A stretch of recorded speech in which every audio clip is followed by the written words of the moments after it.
Me building out my community's 300,000 members, I didn't charge those people. They got the value of being there and interacting with the industry and kind of treating it like media and being the first to hear the news. And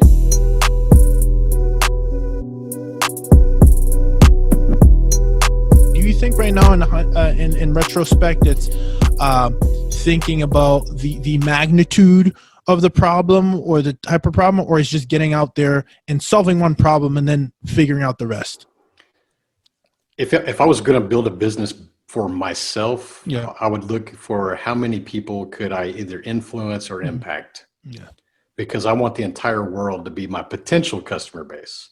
That's not going to be reality, but I want it to be potentially that everybody, perhaps with the internet, could potentially be my customer. I like that. Now, that is very accessible nowadays. Yeah. You could be in the middle of the woods in a cabin. As long as you had Wi-Fi, you could reach the entire world with your phone. And that's the reality. Is the world is really small now because of cell phones and smartphones and social media.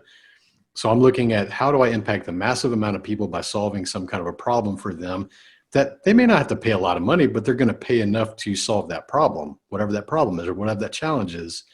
That amplifies, it scales. I learned this early on. I'll tell you, I remember the first story of scalability. You want to hear that story? Absolutely. Absolutely. I was like 8 or 9 years old when I realized what scalability was. I was watching a daytime talk show with my mom, probably in the summertime. And it was probably like Donahue or Oprah or just something we were watching. My mom used to watch those shows. And I remember there was a Japanese guest on there, and my mom's Japanese and I'm half Japanese. So I was like, you know what?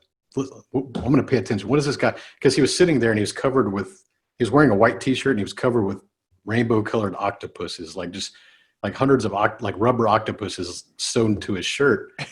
And I'm thinking, what the hell is this Asian dude with a t-shirt with octopuses sewed all over it? And he was the inventor of the wacky wall walker. So these octopuses were very sticky rubber and they had some kind of goo on them, and you throw them on the wall and they kind of tumble down the wall, sticking to the wall. Yeah.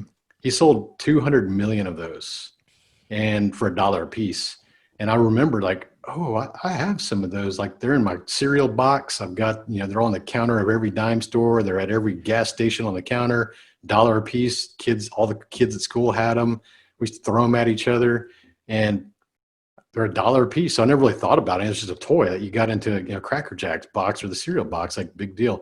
And then he's like, yeah, I sold 200 million of these, and multi-millionaire. And I'm like, this guy sold 200 million of this $1 item. What's the math? Oh, he made $200 million. Yeah. See, and I was a kid, and I was like, that's how do you get rich selling something for $1? Like you sell 200 million of them. Yeah. But I remember that. I still remember that very moment. And that's weird because maybe I was always meant to do some kind of scaling, but me building out my community's 300,000 members, I didn't charge those people. They got the value of being there and interacting with the industry and kind of treating it like media and being the first to hear the news and seeing the how-to articles and how to drive faster and how to make your car faster and all these different things that we were creating value. But we made money off of ad revenue. We just had a lot of eyeballs showing up. We had over 100,000 people visiting our website every single day, which is like a small town, small city. And those advertisers knew that the access to their customers were there. So they just paid us money for them showing up and having a banner and being access those customers. So it's not unlike anything like Facebook and Instagram. It's a very similar business model. They're just paying, you're making money on ads. People are using Facebook and Instagram and LinkedIn for free, but it's because they're making ad money. They're not charging us. They're creating value. We go there, we get ads. So it's a very similar model that I was doing in 2001.